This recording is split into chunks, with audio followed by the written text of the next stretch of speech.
I wouldn't. Welcome to the show, beautiful viewers, and happy summer ahead to all of us. You are watching On the Couch, the longest running LGBTQ talk show in local history, and one where over the years we have had on the show so many seasoned and wonderful talents and creative people, along with many fabulous up and comers. This is episode 6 of season 7, so it's the episode before the last. On this show, we love to get to know people. Other than their creativity and talents, we like to get to know them. The human touch is a very important thing for us here on the show. Thank you for continuing to watch the show and supporting us. There's so much more coming as we head to the next season, season 8, and other things we have plans for in the future. With me is my puppy and co-host Cowboy Gyllenhaal Elhashem. They say laughter is the best medicine. They also say comedy makes us better people. Who they are, I have no idea, but I believe them. I trust them. Uh, I don't know if I can handle my extremely busy schedule and handle life, I guess, as we all have to.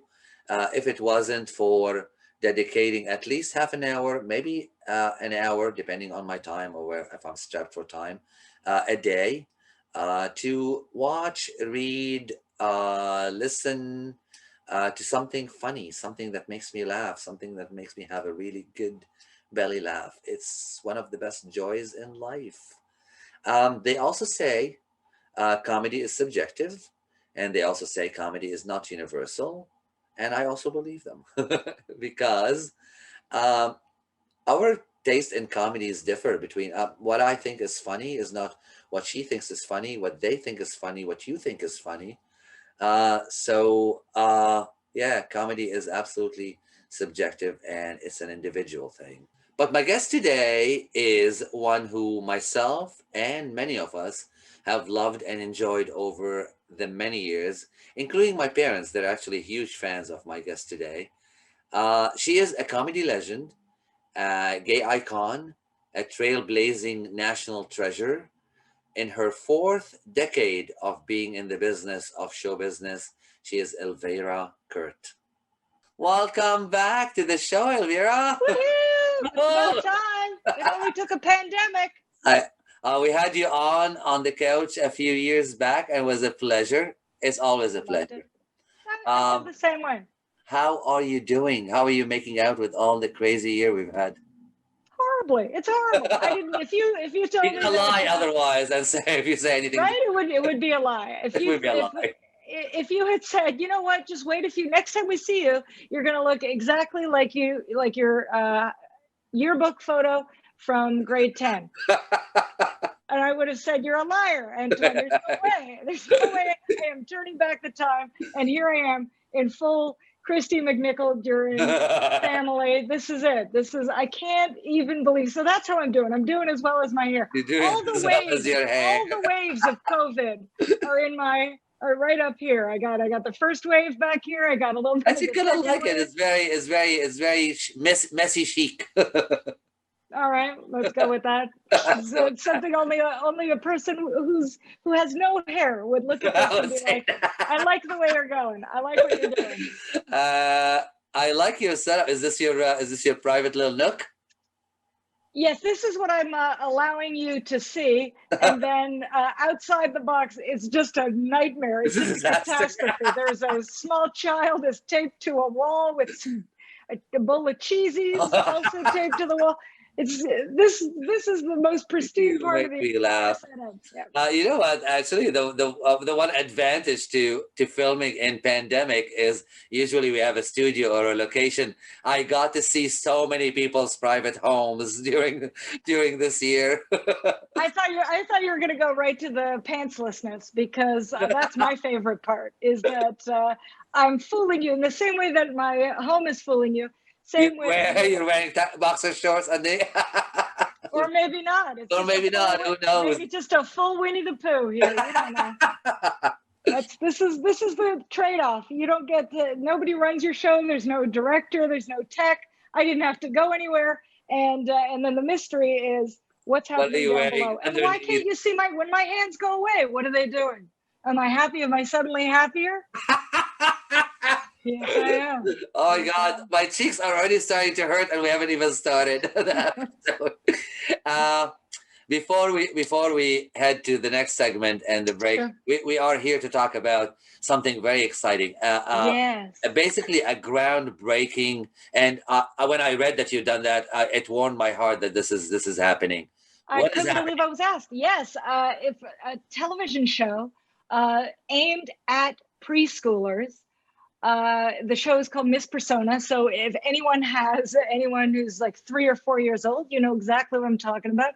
It's the coolest show airing on Treehouse right now. And they decided in the season that I got involved in to have the first openly gay storyline on Treehouse television ever. That's awesome. And this guy gets to be one of the characters. So the show it celebrates individuality, and there's a pride event, and Brandon goes to a gay wedding. It's magnificent, and it was such an honor to be part of this. It was so well done. Awesome. And I mean, the show was well done even before it ventured into this territory, but this felt like a natural progression for the kind of creativity that went into making the show. It's about a person, Miss Persona, who has a companion, a bear,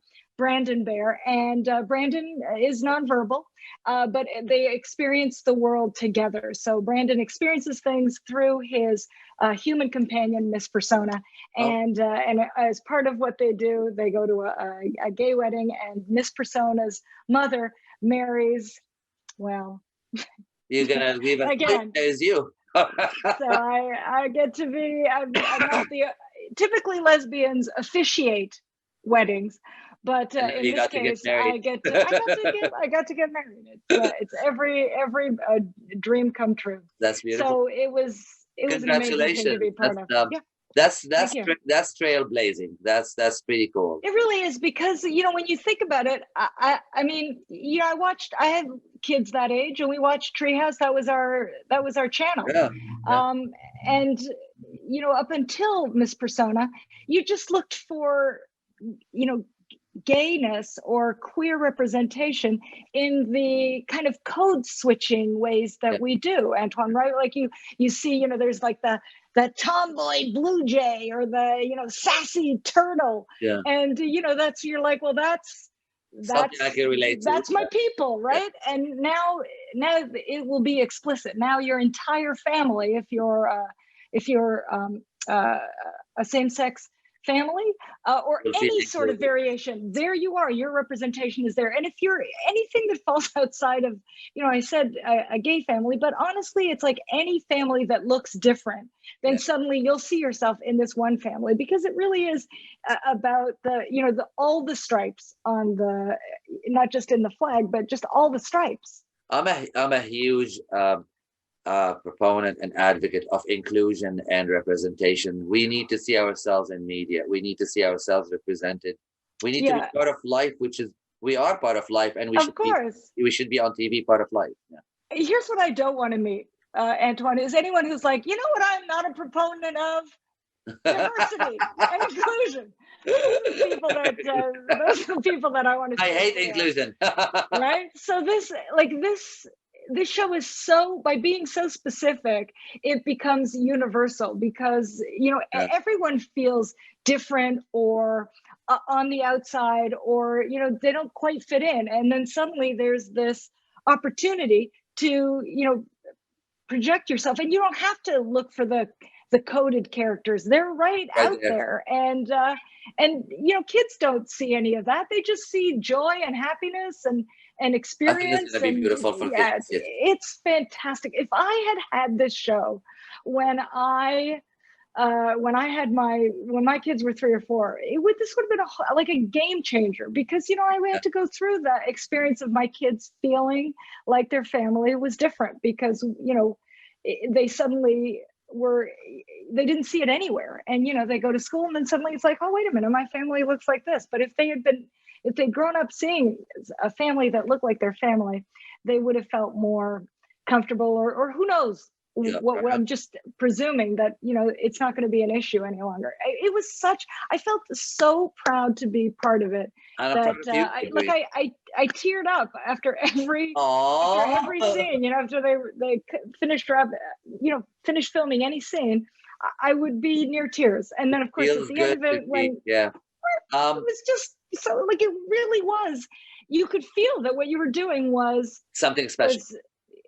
And so important and so necessary, and that it in so long, such a long time coming. Like, you have to leave it to the next generation, Antoine, because we grew up not seeing it. So we grew up not expecting anything, and then suddenly you have the generations behind you. They're like, well, why don't we have that? And then suddenly those of us who've been through it, it's like, what, right? When I realized what you just the effect that watching an episode like this would make on a queer person into their future, when they get to see themselves very young represented. Their whole life could shape differently. Totally. Yeah. Totally. And just the fact that it's there, and that it's actually not that big a deal. I mean, we're highlighting it because we remember a time when there wasn't anything, but there will be a generation from now on that where it will not be weird or unusual. My God, what a heartwarming thought. Right? I've just gave myself goosebumps. So, well, for us who experienced back then, and to see this progress, it is brilliant. It really is. It was, I could not believe that I was asked, and I could not believe how lucky I was. They literally had to ask me, you have to go. You've wrapped, you can't come back tomorrow. Stop coming back to the set. I would have been like George Costanza. I just would have shown up. I would have gone to my little dressing room, and someone else would have been there. I'd be like, no, I'm on the show now. This is my new family. So it's airing in May. It's airing in June. Where can we? If you miss it on Treehouse Network, where can we find it? Well, the Treehouse is now part of Stack TV, where it's on demand, streaming on demand. It's again nothing like what we grew up with, Antoine, but a world that everybody knows now. You don't have to wait. You can binge the whole thing. Our fingertips, yes. It's right there. You just have to find it. Miss Persona, and you like to start at the beginning and then watch all the way through. It's such a great show. I mean, it's aimed at kids. It's specifically for toddlers, but I'm now curious. I'm curious. Yeah, I want to see it. For sure. The little guy right beside you there also would get something out of the show. I'm just saying. He actually watches TV with me. We said that he has no doubt. He knows who's the bad guy on TV, who's the good person. He can tell the energy. He can see it in his amazing. Speaking of representation, and I this is just added question to my script. Sure. Some of that is happening these days. We're seeing it on Netflix, on other channels. What has one that caught your attention and you thought, I'm loving seeing this on being presented on TV? Sorry, what are you asking about? I don't representation shows like Schitt's Creek, Grace and Frankie and Grace. Right, yeah. Like there's a lot of characters that are becoming like the norm to see in shows and whatever. What has one that caught your attention? Oh my gosh, boy. Well, I sure love Feel Good by Mae Martin. That was to me, it was just so great to see. Just another perspective, everyone telling their individual stories. Just you see a whole different side. And again, when it's really specific, then it's incredibly relatable. It seems counterintuitive because it is, it's going into the details. Someone's mining their own personal experience, but in doing so, it gives you a way in, right? You can see so many parts of yourself. That didn't exactly happen to me, but something adjacent to that certainly did. So yeah, I see I see a lot of it. But Pretty much, any show I can think of. But Feel Good for sure was. thank you. I can't wait for another season of that. Everyone, we are going to take a quick short break, and we're going to be back with Elvira to continue chatting.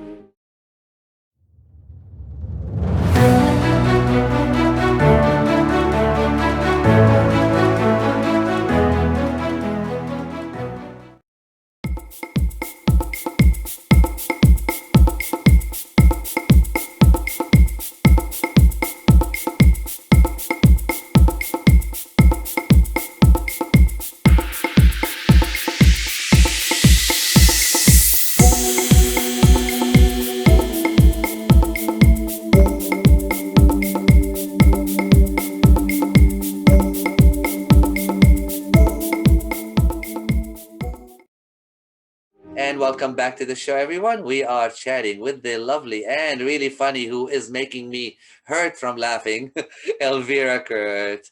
Let's go back in time to the start in comedy. Tell me about these days. How were they? How was the scene? Did you have to come out in comedy? I believe you did. I did. I had to come out because I had to come out. If I was going to come out, there eventually I would have to come out on stage. But it didn't. I didn't start out thinking I had to come out. I was closeted in my life, and so I was doing closeted on stage. Exactly. I was able to perform and think that I could keep that part hidden in the way that I believed I was keeping it hidden from the world. And then, a couple of things happened. I was just getting older, so getting more comfortable in the world and being myself. And so along with, just accruing more life experience, I also joined Second City. I was offered a job working with a cast for the first time, and I made connections there with those people, and they knew who I was. They knew that I had a girlfriend. It was okay. I was being accepted for myself. And so I was being myself without, necessarily broadcasting it, but I was becoming more comfortable. And then I was asked to perform, to open up for the Funny Gay Males when they performed in Toronto at Convocation Hall at U of T. And it was the first time that I did gay material, because they were the Funny Gay Males. They were 3 performers, openly gay, Jaffe Cohen, Bob Smith, and Danny McWilliams. And I came out on stage, and, of course I was embraced. It was in a room full of, it was like 1,000 gays. Yay. It's amazing.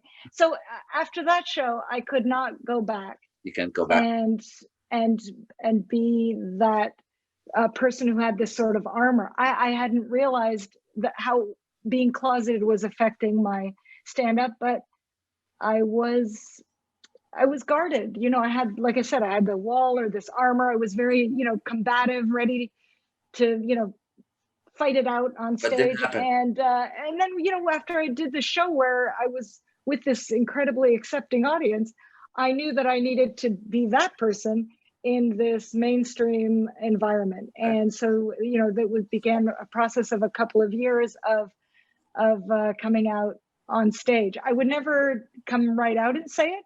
I would, what I called was fool the audience. I would come out, I would make sure that they were laughing at my jokes. And then halfway through, I would drop the bomb and let them know I was a lesbian. And then, in that awkward silence that followed, I was like, only thing that's different is you. I'm the same person. You're the only thing that's... You did experience awkward silence. Yeah, as I used to say back then, it's the sound of a room full of sphincters snapping shut.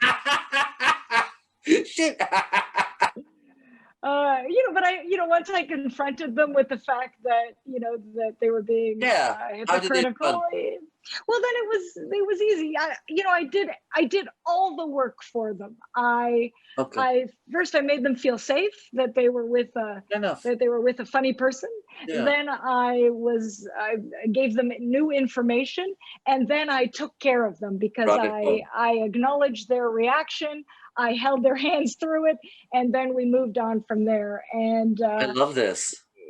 Do you? Because now it's hard not to look back and not feel a little bit resentful. It's like, I got to do everything. But the times were different. So Of course the times were yeah, different. so I Yes. think what you've done is a beautiful way of engaging people and bringing them to our world, kind of thing. Yeah, and also it was safe for me, right? Like Yeah, I had to find a you have way to protect to yourself. do it in a way that I still had to do my job, which Yeah, was make people laugh. And so I knew that for me, the way I had to do it for myself was to make sure that I had won them over, and then find a way to bridge the difference, and then move it on along. So yeah, I mean, you don't think of yourself at the time as a pioneer, but as a certainly change I was in maker. that first wave. Certainly there were people who came before me. Kate Clinton was already headlining when I was just starting out as a comedian, let alone a gay comic. So once I came out, I realized that I was part of already quite a long line, and yet still there were few of us at that time that it was still a pioneering field. They did a gay show at Just for Laughs, and every time they did a gay show, this little gay huddle of comedians, They'll call all the gay same comedians. 10 faces, we'd all move together, and we'd see you at the next gay thing. I'll see you at the next gay party. That's what it felt like. And now, the beauty of still doing comedy, I mean, 40 years later, and I'm still showing up at the clubs and doing my stuff, is that you can, you on Monday, you can be on the gay show. Tuesday, you can be on the bi show. Wednesday, you're on the questioning. Asexuals. Like there's something for everyone. And I think that that's what's so I love that about the evolution of comedy. I've seen all the changes. I've lived through so many of them, and it's been really great to be a part of it, and to see all the different trends and how audiences change as well as comedians. It's a great thing. I love doing it. I can't imagine not doing what I do. I still love it. If anything, I love it more now. Wow, it's beautiful to actually hear that after 4 decades of doing same thing. I think what why I'm drawn to it is that you can't be perfect at it, right? Like there's always there's always like, I wonder how it's going to go this time. It's always this amazing experiment. Like, because there's no way to know. You can't control everything. I can't control how anyone's going to, receive the material. Yeah. I'm different day to day, like different energy. And you create it together. So it is what I like about it. It's what draws me to it. It's like, it's so beautiful. It's nice to see. And I love your jacket. I just noticed your jacket. Super gay. This is the gayest thing I own. I mean, it's very intense. I was given it as a gift, and I love it. So very lesbianic. I love this line in your bio. Though she is a teacup butch in size, Elvira is a stand-up comedy heavyweight. I like that line. Very cute. Elvira's credit as star, host, guest writer, and or talent director are simply far too many to mention all, except for these. That's from your bio. I'm going to just name a few, just so people are familiar with some of the work. Baroness Von sketch show, I remember that. Pop Cultured with Elvira Kurt, I love that. Four Weddings Canada, the gayest show ever. This hour has 22 minutes. Ellen DeGeneres HBO special, and so much more. That will take me the whole episode if I'm going to name your resume for 4 decades. But there are a few things I would like to highlight and chat about. Sure. Let's start with the very, very hot topic of Canada Drag Race. Oh, it's hot topic, is it? It's hot topic for gay men. I don't know about lesbians, but of course it is. Oh my God, I've seen the comments. I know how contentious it is. So how cool is it that you're on that? And tell me all about it. Your role, memory from the show. Who was your favorite on the first season? Wow. Well, give me some juicy gossip here. Sure. I'm happy to indulge you. It was like Miss Persona, and the Drag Race happened before.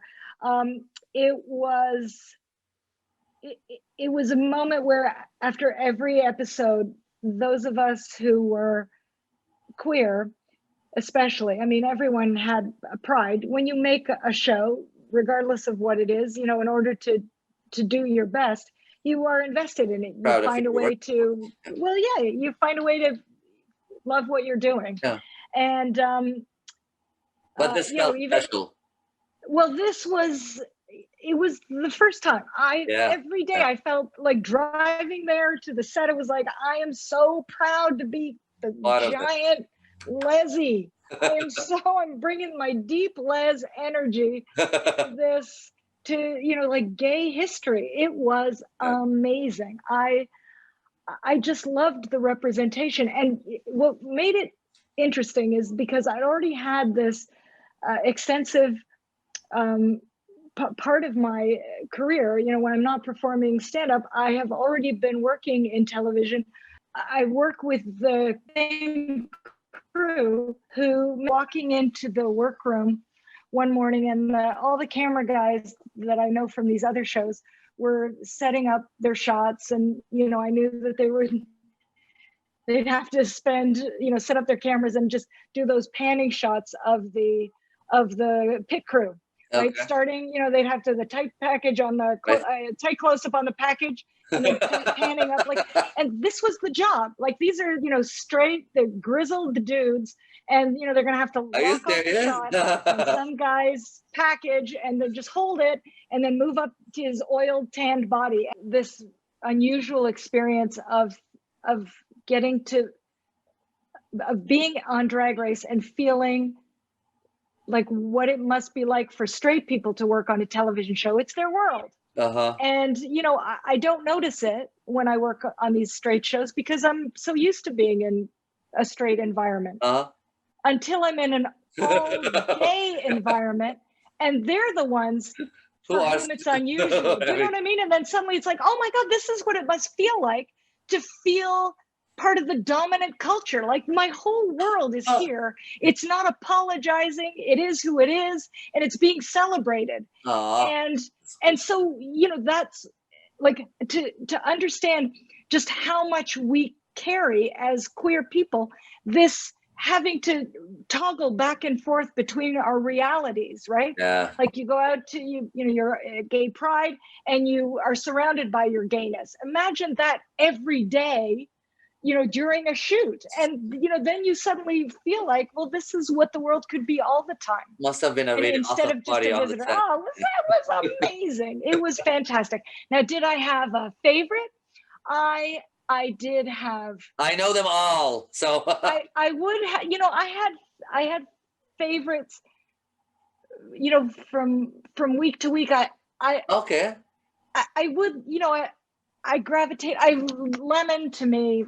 I loved everything about what Lemon was doing. Okay. I sometimes, you know, people would come close. You know, there would be, you know, someone's energy a certain week that would be like, oh yeah, I love that. But you know, I would say overall, for me, the personality that really stuck out through all of it was I really enjoyed Lemon. But you know, they're all lovely. Boa, Priyanka, yeah. Oh my God, Boa. So, and then Boa. I love Boa. I never really interacted with anyone. My role was to be with the judges, and so not interact with any of the queens. But I did bring my son to the set once, and you know, just introduced him to everybody. And Boa reminded me that we'd run into each other. I was taping something for CBC radio for Pride, and Boa was doing a street show. And oh my God, it was, I didn't recognize her, but then I did. And oh my God, you know, their energy is amazing. So it was hard to pick a favorite. But they're all lovely. I've had pretty much most of them on the show, or I've worked on events in the community. And who was your favorite? Oh, don't do that to me. I'm in a position where I would get in trouble if I say. But I do. There's something that I like about Priyanka's art, about Bobo's art, about Boa. Oh God, I can't remember everybody. But well, anyway. I loved all our Quebecois queens. I hadn't experienced that scene Are you And going to be it on was the next, so on the new rich. one? I am not. So hopefully you'll notice, and then there will be A letter writing an campaign? outcry. Absolutely. They brought in a new team at the top, and Okay. this the business is the business. You get a new sheriff, and the new sheriff wants You got to be on the new ground, people. so that's a ground and running. So Absolutely, that's sure. good. No, it's great, and it was the it was already enough just to work on the show in the Yeah. capacity that I did, but then to also be nominated for a Canadian Screen Award for my part in writing For it all of that. Yeah. was just it's just the icing on the cake. I didn't need it. I already had the gay cake. I was full on gay cake, and now I got the rainbow frosting on top of that. So El, El, I'm happy to share the joy, and I'm sending nothing but good vibes and support for very the nice. new crew, And and I hope they I'm do glad you another were honored amazing for show. it. Everyone, look up actually online. You probably find Elvira has had quite a good amount of awards and recognitions over her career, and we are very proud of her accomplishments. All right, let's get into another item. When we were having COVID, you were having a busy time. It seems you were the first stand-up comic to receive the National Arts Center grant for Right. an hour set online. Part of Canada Performs. How did that go? How did it feel? Well, that was back. I mean, we've been in the pandemic now for so long that there's nostalgia I was for gonna the say, oh, beginning, right? When you're like, oh, back early in the remember, pandemic. remember when it was exciting? And you just people. It was the first time people had walked around without pants on. Now, it's like I feel weird when I put on anything that isn't soft. So yeah, It's gonna be I think very it was. weird to go back to regular life, isn't it?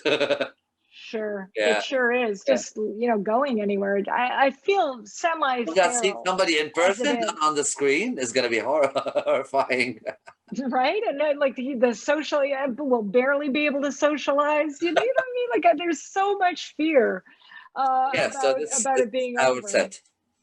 And but Antoine, it's also the way it's happening, because for some reason Canada has fallen behind, and there are already friends I have in the States who Oh are my God, I can't believe you said that. I was right, talking double to vaxxed. yeah, I was talking to somebody in the States, and I said, "What happened? We used to laugh at you at the beginning, and now you're probably laughing at us now." It's not supposed to happen this way, right? Like we're the smart ones. the hare isn't supposed to win. It's the turtle. The turtle wins the race, slow and steady. That's yeah. Right? How could they have had 4 years of Trump and still be beating us? And they It's cruel.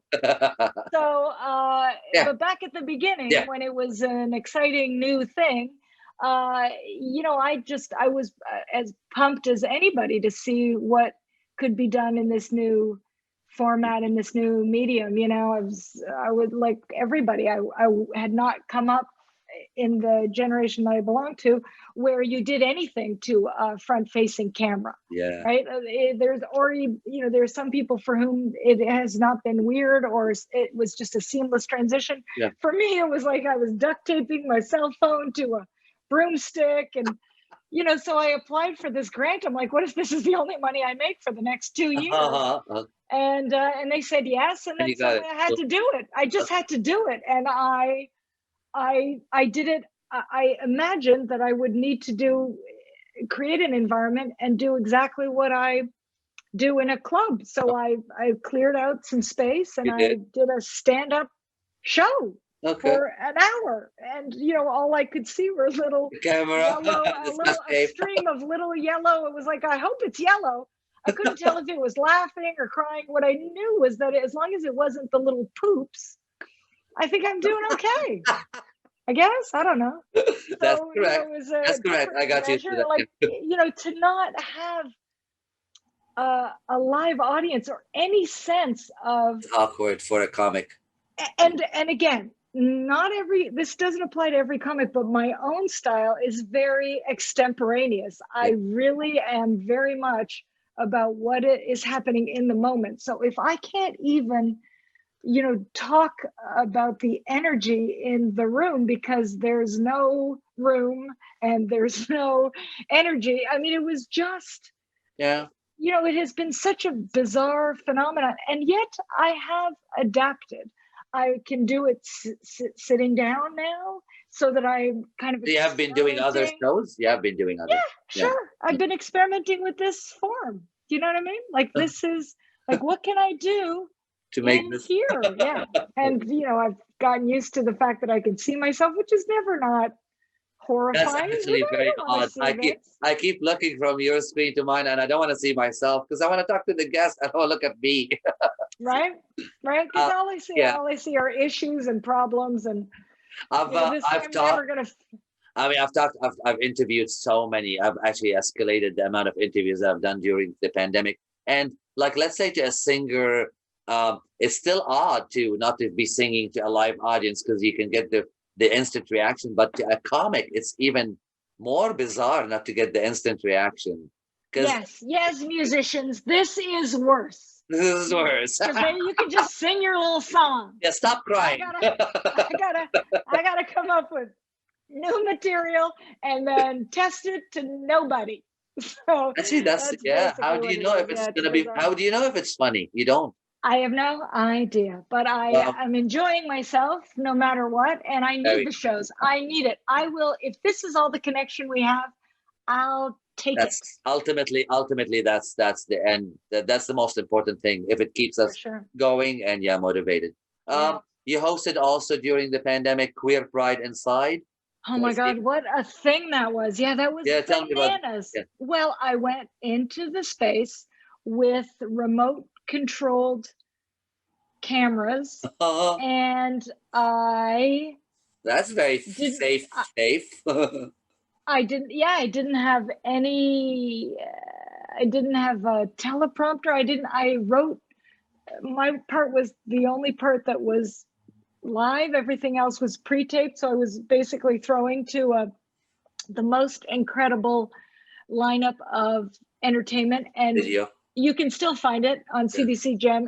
Like, the performances are, to me, some of the finest gay cabaret I have ever seen. Cool. And this was under the most intense and isolating conditions. It was at the height of the pandemic. These people were creating the most amazing queer art, and then I had to go in as the to give it the sense of the present. So you were the host. So I went in there, but I hadn't, I get there and they're like, yeah, so there's no teleprompter. I had like 7 pages of material that I just suddenly had to memorize. It was, I think it's one of the most difficult things I've ever done, and I feel so immensely proud of it. Like, it was an achievement. I did this thing that I honestly didn't think I could do, and I did it, and I feel really happy about it. And then in the end, I feel once again, just to be part of a small piece of queer history, because it was truly an iconic event. Nice. Buddies doing their Pride. Nice. Even though it was canceled for everybody, and still doing it, now suddenly for everyone across Canada. Even, and it was on CBC Jam. But it was still, it's still CBC Jam. They actually did some really good, some good programming. What I dealt, you were talking about teleprompter and notes or whatever. What I had to do is explain to our viewers from the beginning with all the changes is I am looking at a million pieces around my screen of notes, and I don't have a director saying say this or hold the paper. Yeah. You have to operate everything yourself. So luckily the viewers are with us on all of this. They understand. Well, that's the that is definitely what we've been talking about. I know I was making fun of the singers, but for people who are willing to pull themselves away from all your streaming services and choose instead to watch something like this or a live comedy performance, the audiences are unbelievable. I may not Yeah, be able to they've hear been you very laughing, supportive. but you showed up. Yeah, I mean, yeah. it's huge. They So understand Zoom. They even when I did some shows and whatever live, they understood that there's technical difficulties that come with for it. sure. Yeah. All right. You also did. I'm just naming the things that you did through the pandemic. Transform Cabaret Festival. Yeah, that was very cool. And again, that was something I did that with Candy Palmater. It's an amazing festival that happens in Vancouver at the Vancouver East Cultural Center, also called the Nice. Culch. Okay. But we taped it in Toronto, and Oh, you know, again, there was so like art finds a way, and so I would go into this studio, and we were so far apart from each other, and then I just performed to an empty theater with the Candy sitting behind me. But the festival itself is again an incredible opportunity. It's nice. Indigenous artists and their straight allies. So I was lucky again to be a part of this. Brilliant. I'm glad. I'm glad you kept busy. Very cool thing. Yeah, I'm Yeah, glad you did I some am stuff. doing shows all the time. I feel like I'm just as busy as I was. It's just now I'm doing it for likes instead of cash. on social media or on your website, where are you doing them? You gotta look. You gotta look. Remember I spent all that Don't worry, we'll time. find you. I spent all that time helping the audiences. Now you got to do a little work. There's You'll a more. find me. You'll find me. What is comedy? Huh? What is fun? What is comedy? What Comedy? yeah, what do you define comedy? The simplest answer for me about comedy is that it is truth that makes you laugh. I've heard it's the pain inside coming out in jokes. I've heard it's life experiences. I've heard lots. I guess I feels like it's when you're telling the truth, about what your life is like, it's you have to make an effort for it to not be funny. It is more funny than it is anything else, because to be human is just to do it wrong. It's just to do it wrong. You're just not, even if you think you're doing it right, you're still doing it wrong. So just being honest about your truth, to me, is becomes funny. That's what comedy is. Nice. So we are going to take another break, everyone, and we'll be back with Elvira very shortly.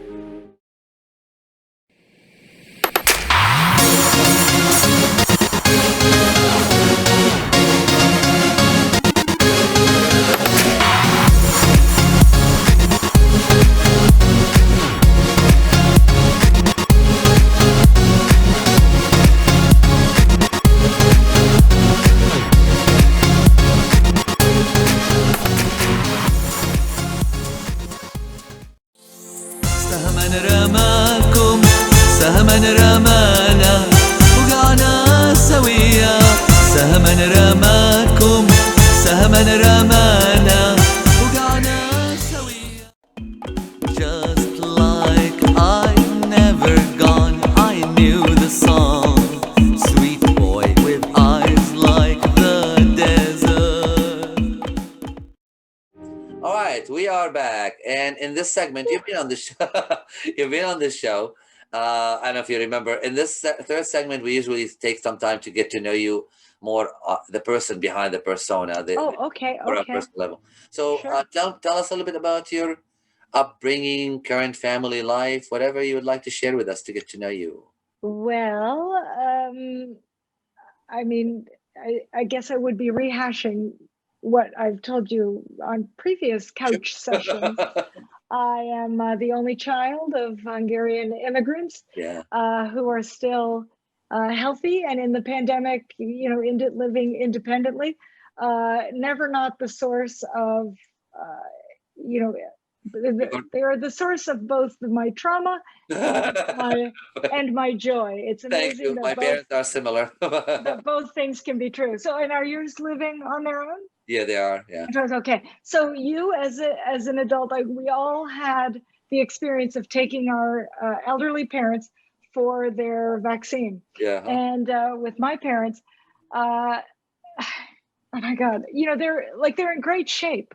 These Okay. people, they're fueled by contempt and suspicion and a general, disdain for humanity. Disappointment is really what Yeah, no, the Kurt's life going. sucks You know all the what I mean? time.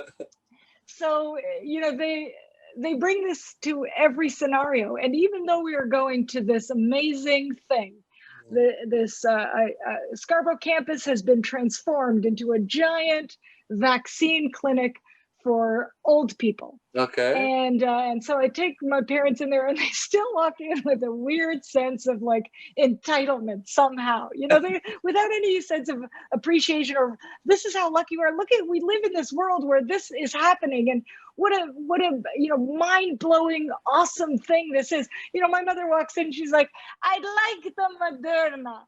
So she goes in, like I like the Moderna. like she's ordering from a menu. She's looked at everything. Have this, I please. don't want the Pfizer. I don't trust it. I want the Moderna.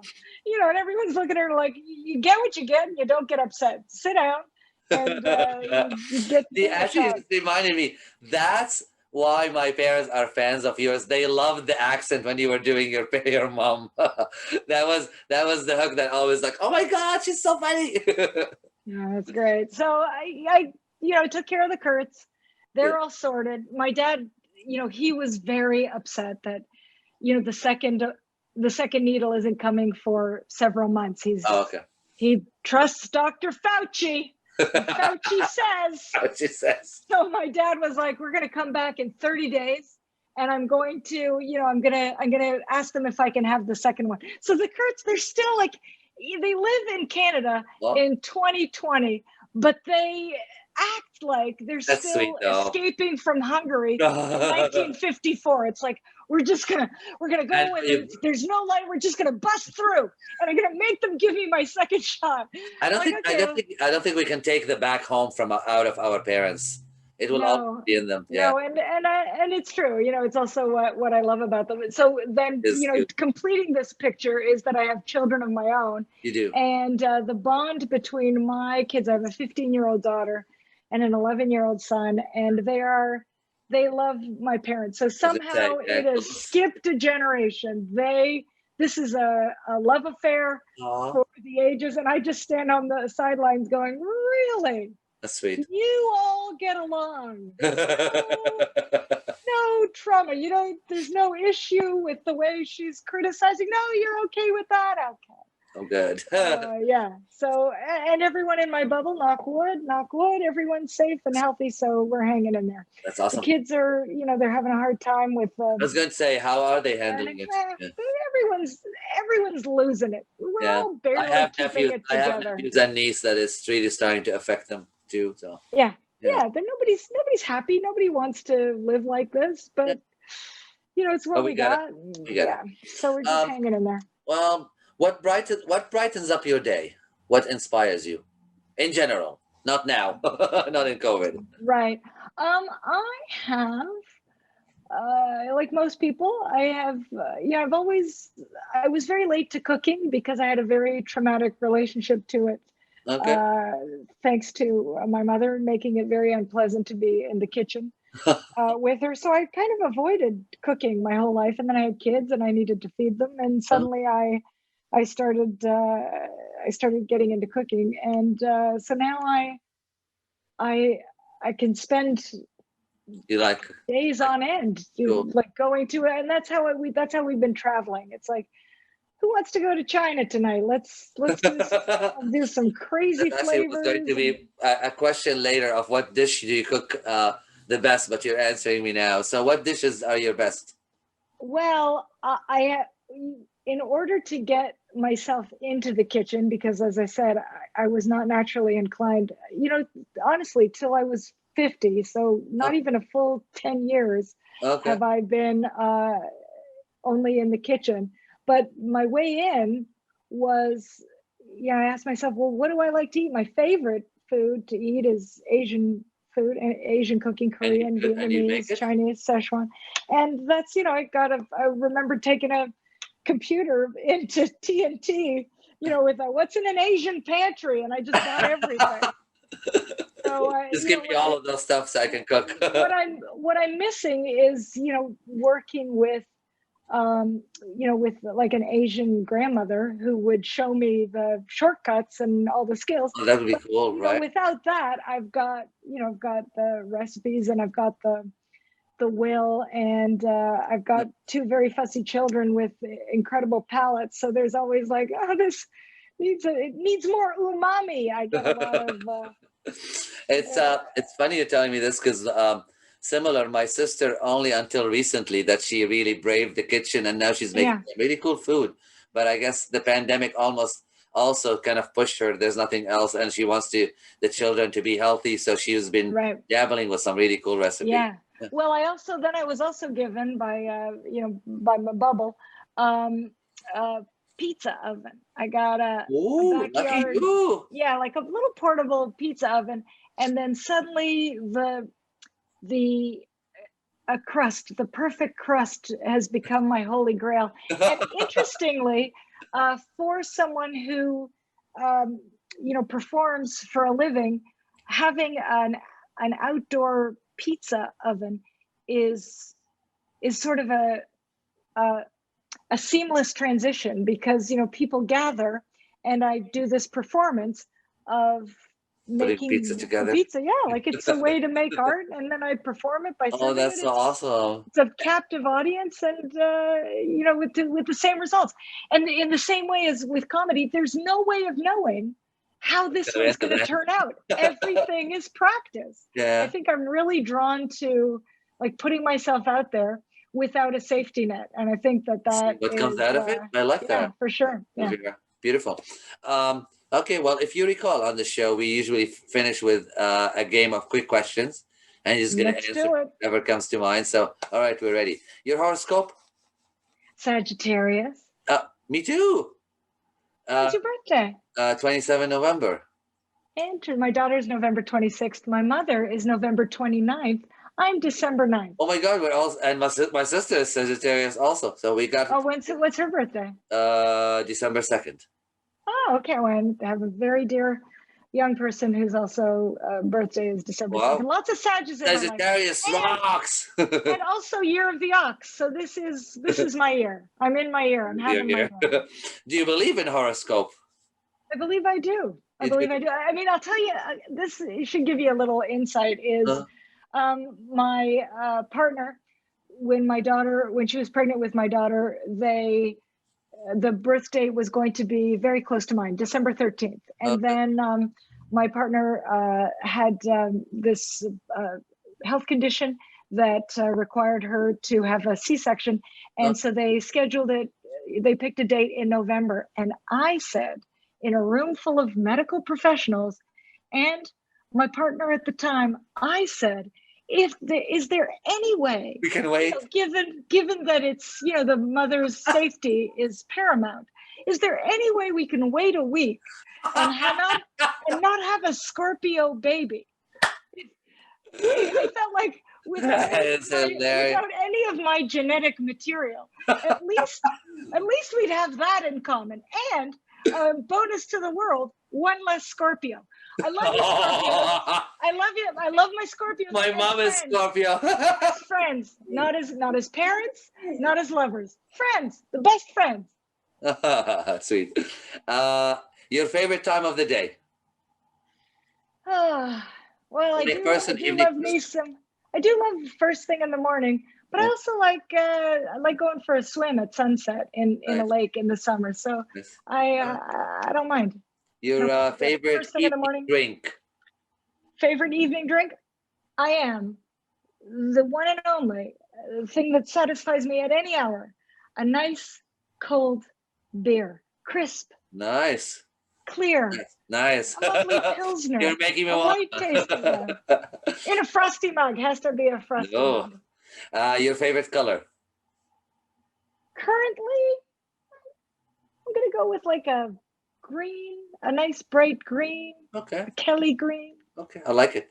Your favorite season of the year?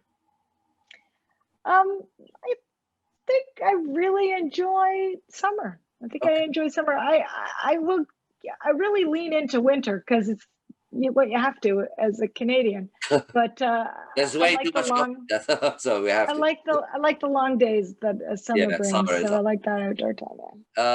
You're a song you listen to frequently these days. I listen to frequently. What do you? Well, I do. Of course I do. I've got a daughter who's constantly showing me doing those weird TikTok twitches. The TikTok, So would, this iteration. it would probably be, something by, let's, I can't, I don't know.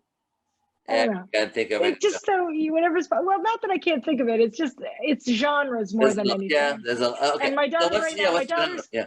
well, she's right now, my daughter is very much into The Weeknd. And so I would probably say that I've been listening to a lot of that, but when we're not, it's, it's a lot of rap and hip hop. And my son was the one who introduced me to Lil Nas X's Call Me By Your Name. And then we watched it together, and I'm sitting there, got an 11-year-old son, and I'm like, how gay is this boy of mine?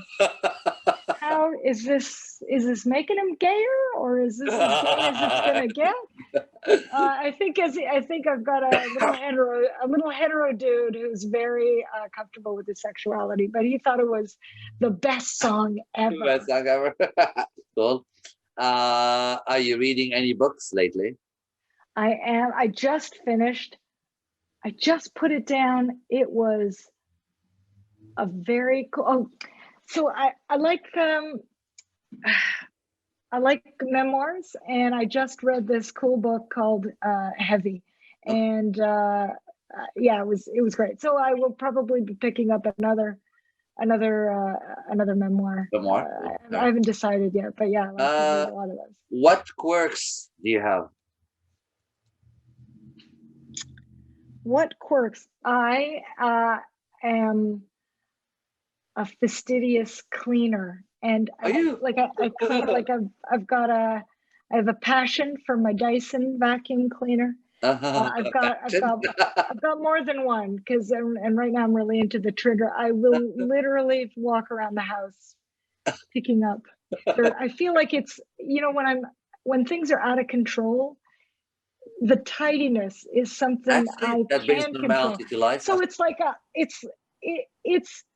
it sounds like it's a lot of my quirks are anxieties or neuroses that masquerade as high functioning coping mechanisms, right? Like they're not something that you could be judged for. Do you know what I mean? Like no one would look down on you. Oh, she keeps a neat house, but nobody knows that it's like pathological. Like once it leans into this, what are you not doing? When you spend the day cleaning, you have successfully avoided X. So I successfully avoid a lot of things with behaviors that are not harming. And so they look good. But that means that they're harder to overcome, because like, who doesn't love the sheets have been washed again? This is the greatest thing ever. But it's actually, it's not. It crosses the line a lot. What is the pet peeve? Pardon? What is a pet peeve of yours? A pet peeve? Well, clearly it's crumbs. It's disorder. I've told, my kids are going to have their own special issues. Like they've grown up to live with someone who compensates for a lot of behavior by cleaning. I really feel bad for my kids. Like they have what they've embodied is that they understand, and they don't think it's weird, that there are certain foods that we don't eat inside, like rice. Rice is an outdoor food. You know what I mean? Because it ends up on the floor. Croissants. We don't eat croissants. They're not allowed to eat croissants. You want a croissant, you go on the porch. And they do it. They know, like, oh, someone brought us croissants. They immediately put on their clothes. It doesn't matter that it's February. If you want your croissant, you take that, your bowl of rice, and you go outside. What job would you be terrible at? Probably a therapist, because I spend so much time in therapy. I don't know how they do it, because I would not have patience with. Yeah, She's therapist, just you're so, doing great. like, she's, she does such a good job, like, sort of normalizing all of my worries. I couldn't do that for somebody. I'd be like, well, I'll tell you what your problem is, and then I would just unfurl the long list. Nice. Are you usually early or late? I'm a late person. You're a late person. I struggle with time, correct. So do I. It's okay. Describe a romantic date. My perfect date is a sushi dinner. Nice. And then an interesting activity, something that you wouldn't expect. Like we go to a reptile store and I love that. different at feeding time. Yeah. And I don't know if that would work, but that's something I like just the concept of find something that's not usual. Right. So, of course, nowadays it would probably be, let me take you to a movie. Here's something we haven't done in 2 months. On Zoom. Nice. What I wouldn't give to go to a movie theater again. I know. Oh my God, that's the one thing that I really, really miss. My mom and I used to do a lot of movie theaters, and we haven't for a while. Well, that's it. Game over. For the short questions, and we are coming to the end of our chat. Any last words to our community, the viewers, your fans, anybody watching? Well, any last words, I guess, would just be, we'll see you when it's all over. See you outside. We'll do lots of consensual hugging. Thank you. That's beautiful. Everyone, make sure to follow us on Facebook at / join us on the couch. And all watching, we love you. Be well and be safe, and give yourself a really big hug today. Bye-bye.